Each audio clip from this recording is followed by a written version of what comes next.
How long has it been since you've been in this hangar? I'd say about a year now. Okay, that's not too bad. Door frame's a little rusty, a little rotten. Yeah, the heli's still in here. Helicopter. What do you think about the lovely odor? That's what I'm used to. Spider webs. Let me see if I can figure out the breakers and turn some lights on.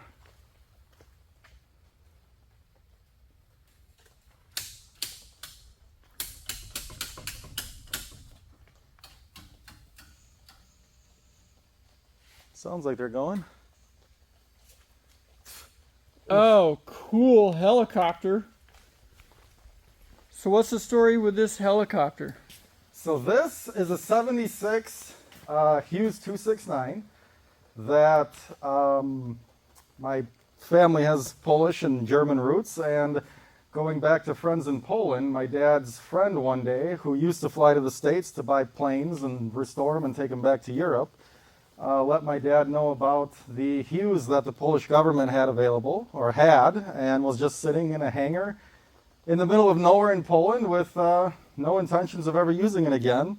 They bought it new in 76 or 77, and they were training Polish pilots in it, Polish military pilots, for about 300 hours, and then they parked it after maybe 5 or 6 years, and it never flew or ran again.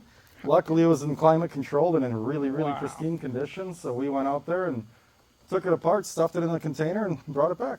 So let me see if I understand this. 76 model.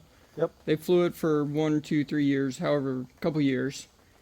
And then it just went into a hangar until you guys found it. Approximately how long ago was this?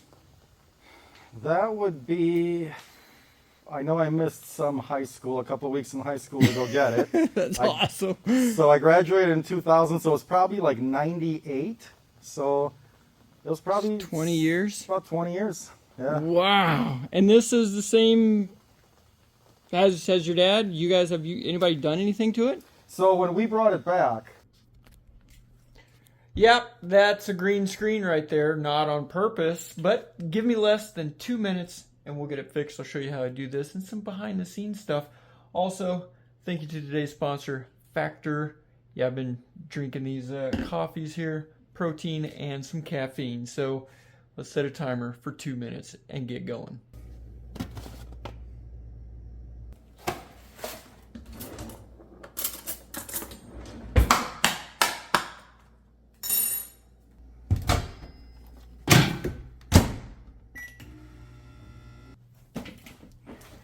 Now we got the timer going for 2 minutes.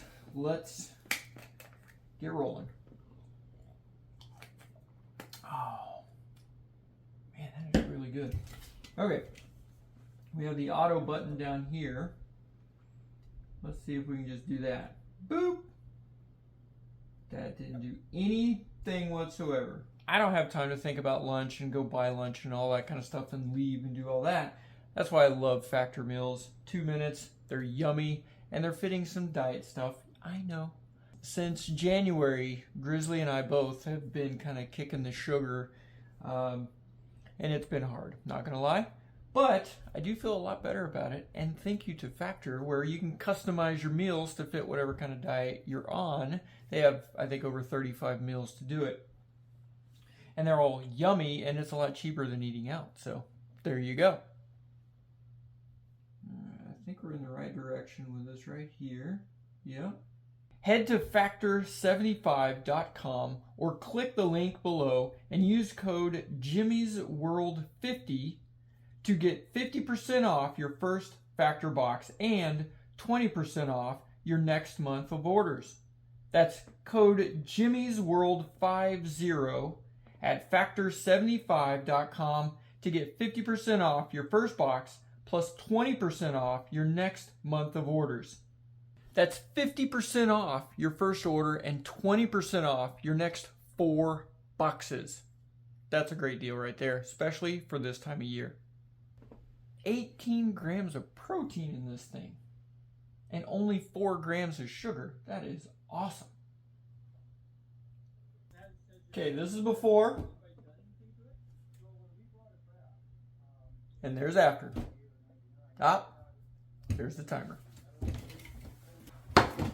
Okay, let's, oh my goodness, look at that. Broccoli cheese. Let's get back to the show. Oh my gosh, that is so good. In about 98 or 99, my dad got it up to speed, got it up to date, fully set, and he flew it for probably randomly for 4 or 5 years, and then just flew less and less and less, and that was about it. Then it just started spending more and more time in a hangar, and eventually he sold it to a friend that's also here on the airport, which is why it's still in the hangar here. And right now I think it still needs to be gone through. It hasn't flown in probably 10 years, I want to say. Wow. A little more, a little less.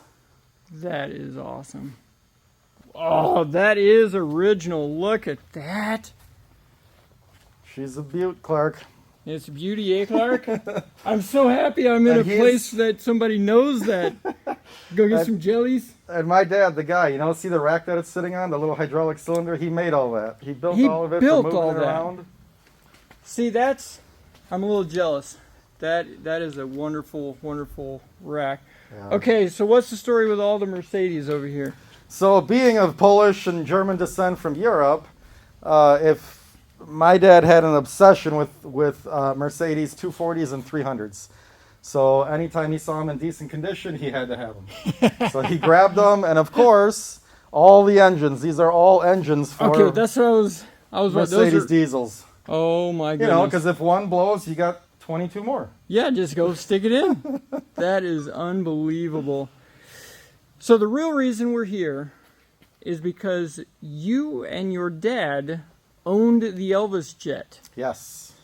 And you and your dad took the engines off of the Elvis Jet, and those engines are supposed to be in this hangar somewhere.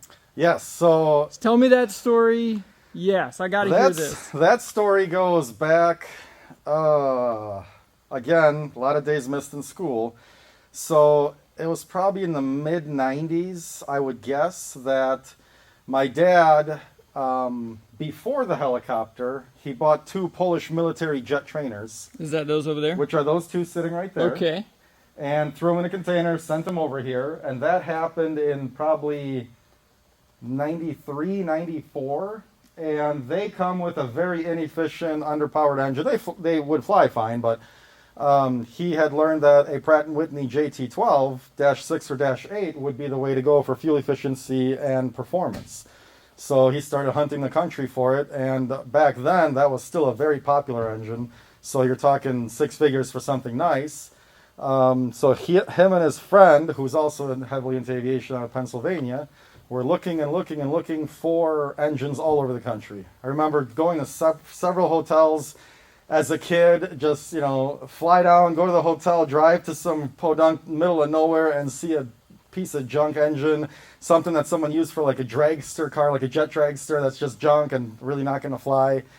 And then one day, they discovered Roy McKay of the McKay Oil Corporation, who happened to have a Lockheed Jetstar listed.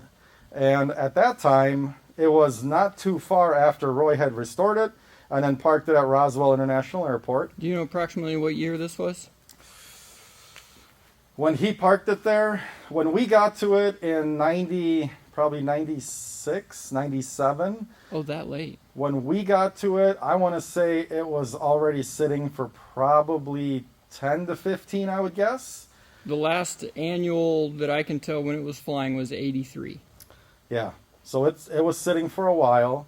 Roy, I was a kid they were sitting at the front office dealing with Roy, and I was just listening as a kid.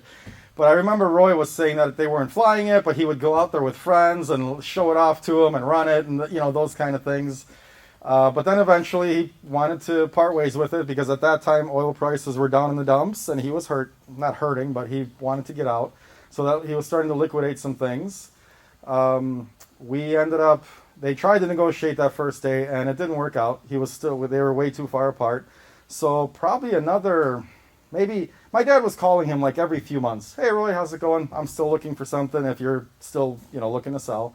And they kept getting closer and closer and closer and closer. Finally, about a year after, almost a year after the initial meet and greet, is when they finally settled on it. So then what we did is we actually took that Mercedes, So you drove this one. this blue Mercedes right here. This is awesome. This is so cool. And we had a tandem axle trailer, and we measured it out. We went down to see the Jet once we bought it, and we went and opened it for like the first time in however many years. And I can tell you, sitting at it in Oshkosh in 2024 when I first met you guys, the exact same smell, exact same feel, everything from the day we opened it, like a time capsule, was amazing. To have that memory come back to me, that smell, and then have my kids in there too, like, hey, we all sat in Elvis' Jet. So fantastic. You know, that was really cool. So we went down and checked it out, and then we figured out our plan that we figured with the trailer that we had and this car, we needed to take the engines, and there's 4 of them on the back, or 2 on each side in the back. And then at that time, there was a radar in it that back then was worth some money, so we grabbed that, and my dad, sold that off. And we went down on the first trip, and we basically dismantled what we needed to. We cut the nacelle off, cut everything off, and with help from the airport and a forklift, we lowered the first set onto the trailer and started driving, whatever it was, like 26 hours or something back home. Unloaded the first set, rested a couple days, and then headed back for the other set. And then came back, and we had our engines, and we just left it there. That is awesome. It was great because the first few hundred miles out were free because there was so much fuel in the wings and this is a diesel. Oh, that's a diesel. Oh my goodness, yeah. So we were just filling the tank and bringing gas cans with and filling up until we ran out and had to pay for it. That is just fantastic. There's nothing better than smelling a car driving down the road that smells like Jet A. Oh my awesome. goodness. Oh, see, I love your dad so much more already because that's the hunter right there and the deal guy. So you took this car and hooked a trailer to it. Yep. So got the trailer hitch on it somewhere? He might not have the hitch on it anymore. Okay, yeah. Because this is one of many. Oh, 1 minute, yeah. And Yes. that was a couple minutes ago. Yeah. Yeah.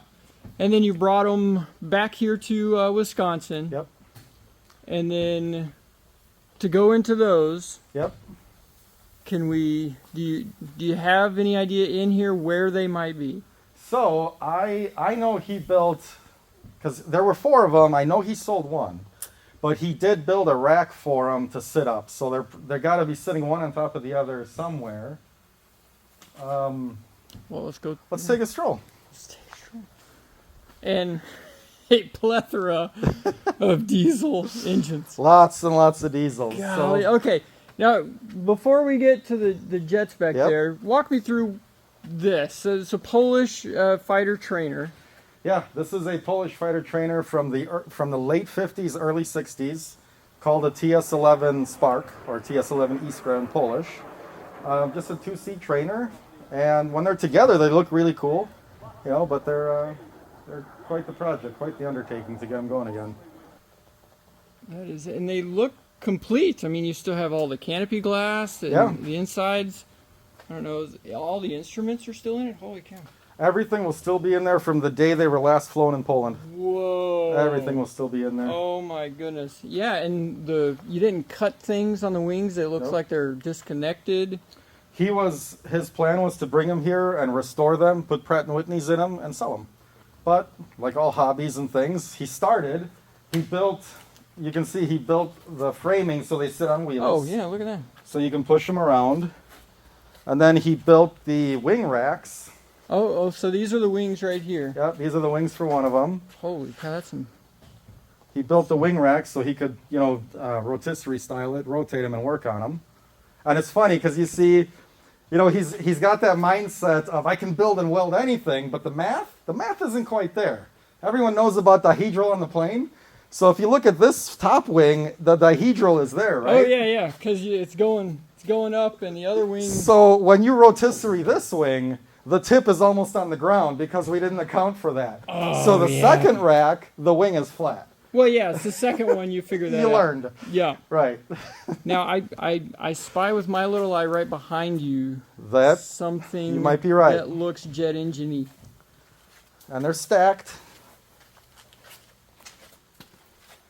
So these there's 3 of them. will be the 1, three. 2, These should 3. be the 3. Oh my goodness! So these are the engines out of the Elvis Jet. Yeah, these are Elvis's old engines. Wow. 3 of them.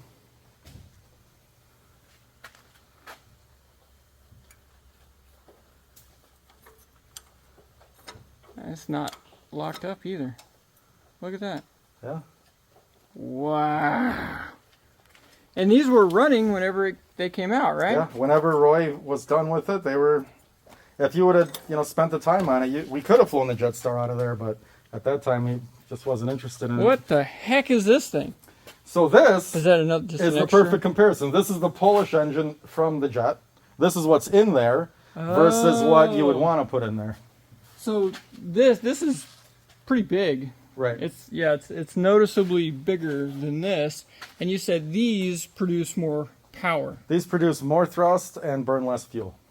And what is these, like 12,500 or something? And And those are probably like 8. No, I want to say these were, I think like, you know what? I can't remember. It's been so many years. I want to say 2,800 pounds, but that just doesn't sound right. Who knows? Yeah. Yeah, Who I don't knows? know.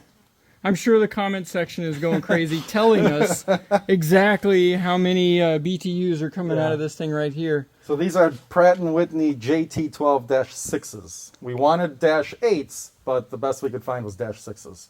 -8s at the time were the upgraded version of these. Wow. And this was before they went to the Garrett's 731s for the noise Right. stuff. Right. Wow. That is cool. Can you imagine? Well, right there, that's one side right there. That's Got it taped down. I mean, realistically, these look in phenomenally good condition. Yeah, they would have been, managed by Roy at that time with the budget he had. I'm sure they were immaculate, and then just parked, ran a little bit and parked.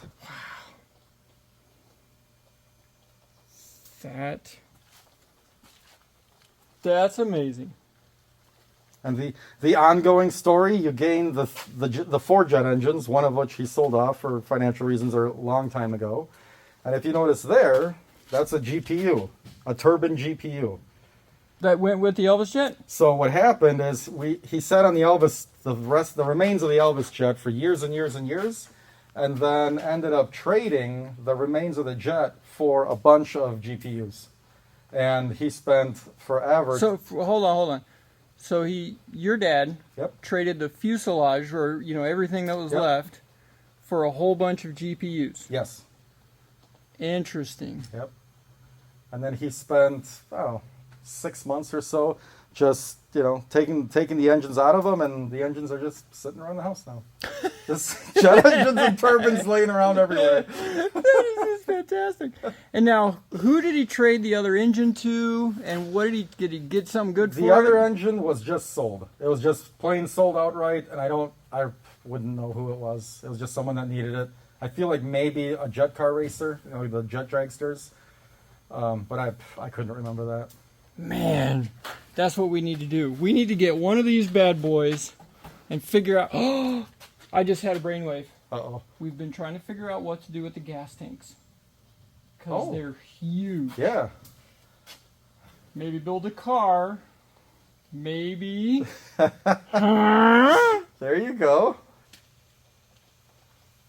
I'm liking it. I'm liking where you're going. I mean, it would fit. And it's a gas tank already. Yeah. Probably still full of Jet A. It was. The one side was about half a tank. I'm trying to think. It was at least 100 gallons that we took out of it. Yeah. So you could have made a couple more trips in the Oh, easily. the car. Wow. Huh. The good old days. I mean, I'm looking at this, and yeah, you'd want to tear it apart, go into it, and just make sure everything was copious before you fired this thing up. But it's not seized. It doesn't even look rusty. I don't know why it wouldn't run. And these are old enough to where the clearances and everything was very generous. Right. The only thing you could think of is like seals or something. If the O-rings I don't know what that spec O-ring does over time, but you know, in the worst case, it flames up a little. You cut fuel and One way to turn it find off.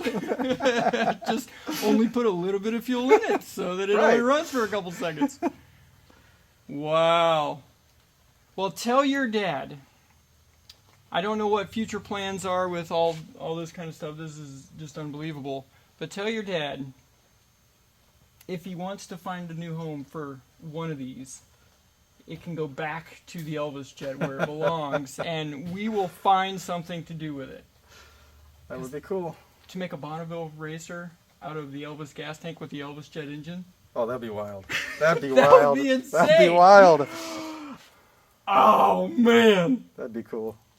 Because we've been trying to figure out, now after we made the Elvis Jet mobile thing, like, where do you go from there?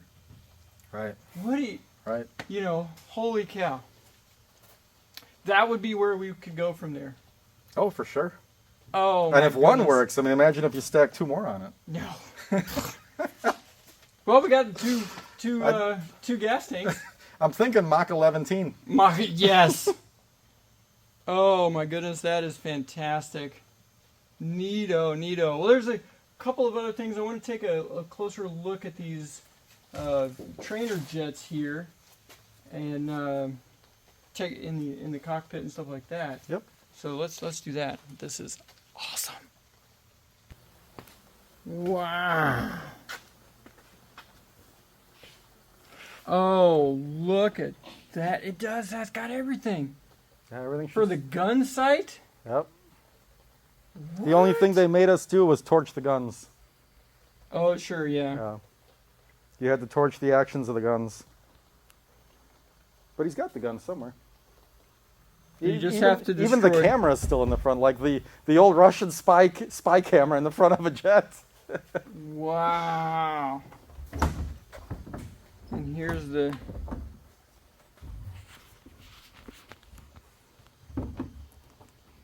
Wow, this is crazy.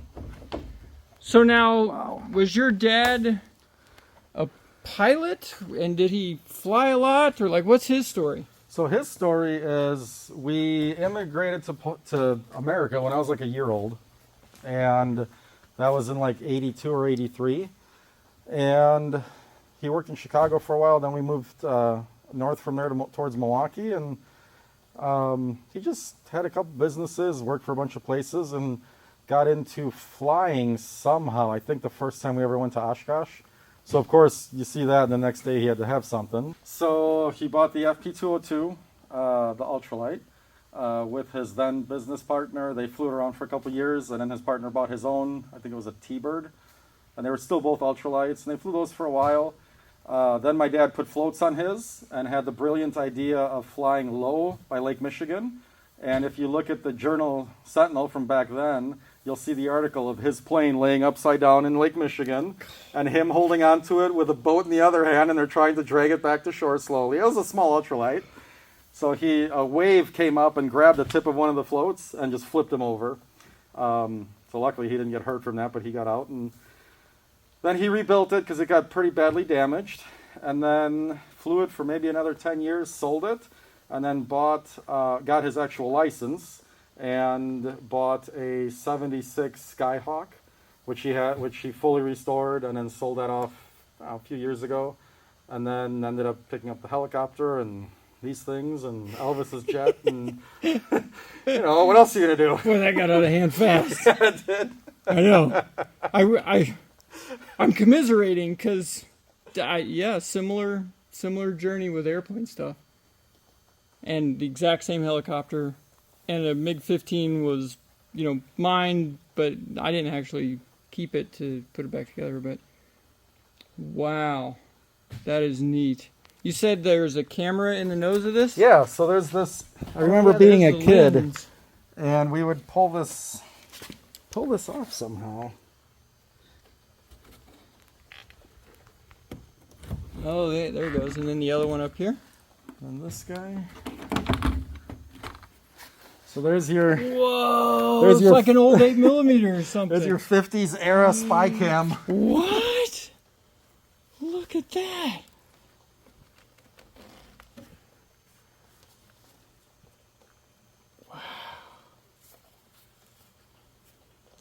Okay, that's pretty cool. And the film canister, I'm assuming, would be in here? Yeah, probably. You know, I never even looked in it when I was a kid. I wonder if there's any film in it. See if we can open it. I don't know. What do you gotta... Oh. Oh, it's just the lights. Lights. So then the film must be back there. Yeah, maybe. There's another adventure. Huh. We're gonna see like a U-2 spy plane or something. Wouldn't that be something? Should we? Shall we? Shall we? Shan't we? Oh, I see a clip in a door on this side. Uh-oh. Let's see. Okay, let's see. Something. Oh, oh. Is that a cassette? I don't know. It looks like it's clipped in on the... Oh, there's one clip. Is there another clip up top? Yeah.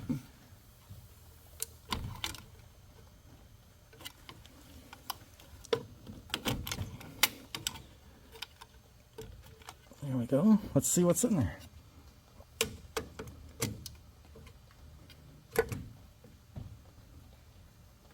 Yeah, that's the film canister right there. Wow.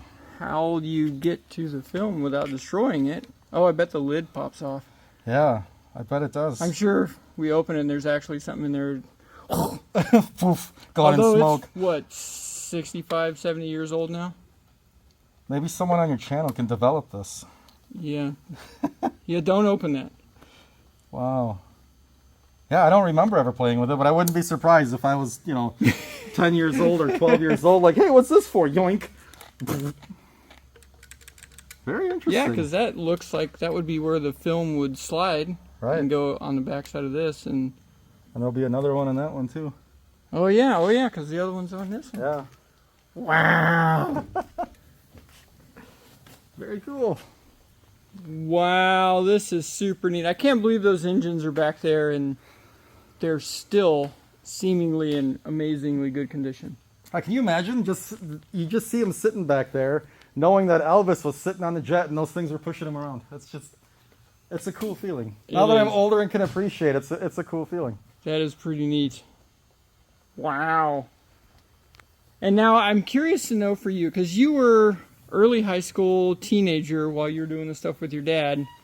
Tell me about that. What was it like for you now that you're older to have those adventures with your dad? Oh, those were amazing days. Like one of the greatest memories I have is, besides the birth of my kids nowadays, but is when we were the nights in Roswell, we would go and we would climb up the back of the Jetstar and climb up onto the horizontal stab or stabilizer and just lay there. And in Roswell, in the middle of summer, in the darkness, the sky was insane. There were so many stars. You could see Andromeda almost clear as day, and satellites. Oh man, are there satellites up there? Just whizzing by, and you see every single one of them. And that was like that was a great memory. And all the fun we drove to pick up the helicopter, again, behind a Mercedes diesel in Europe, of course, but a much smaller, a 190D in Europe, driving like 6 hours down the Polish dirt highway with this behind the car, and everyone's like, what's going on with that? Just flying down the road, and those were just great times. I wish I could give my kids those, crazy kind of adventures, but it's hard nowadays to have that kind of fun. Because everything's always, collected and spoken for somewhere. But that was a lot of crazy adventures. Picking up the jets, unloading them out of the, we unloaded them at a pool store because they had a big enough parking lot for the crane to come in and unload them out of the container. And the crowd that came out, cars pulling over to stop and just see jets coming out of a box and getting put on a trailer behind an Audi, not a Mercedes, behind an Audi 5000, and that thing, because these are insanely heavy, could barely pull them down the road. So we were just crawling down the road to get home. But those were good times. Those were great memories. And I'm so glad that we met at Oshkosh and my kids got to sit in the jet. I have those pictures in my phone. They'll bring tears to my eyes. That was awesome when they got to experience that. Like, you know how hot it was that day. But when we were in there, life was great. That was awesome. So that was really cool. I'll never forget, he had it on the lift. He had it, no blades, no tail section or anything on it, on a car lift in his garage at home, because he has a big garage at home. And the lift button got stuck, and the main mast went through the drywall into the attic. He had to unplug the lift to stop it. Oh, no. So it kept going up and going up and Yep. going up, and the Right switch into wouldn't the turn ceiling. off? Luckily, he stopped it before it got down to the canopy. Oh, man. Were the blades on it? No, nothing. Just the bare mast, the main shaft, nothing was in it. It was just poked a big old tube. hole in it. Yep. Yeah, the Hobbs meter should be in it. Oh, yeah, because mine Should is be. here. Oh, there it is right there. Let's see what it says. Says 283. Yeah. Holy moly. And it looks like it, because everything on here looks... God. And the saddest part, like, one of my biggest sad moments, because he's so ill now, you know how he learned to fly the helicopter? He got it done, because we're at the airport where it was worked on. Then it was trailered home, and he just started it in, he has a big property next to the house, started it, jumped in, and just started feeling it. Are you And just started feeling it more and more, and taught himself to fly a helicopter, and then went for his rating, and that was it. All on his own. I was like, What? you have any idea what could have happened? Like, That is how insane. Because, like, these are so touchy. Yeah. Holy moly. And he has said afterwards that, he had no idea about, what is it like? Ground resonance? Ground resonance. He had no idea that you will need to load it to stop that. And it worked out lucky enough for him that nothing ever happened. God, man. But Wow. we both flew a ton of radio control helicopters and planes, so you have an idea, but sitting in it's a little different. Hey, look, a grease fitting that mine does not have. Oh. Yep. Wow.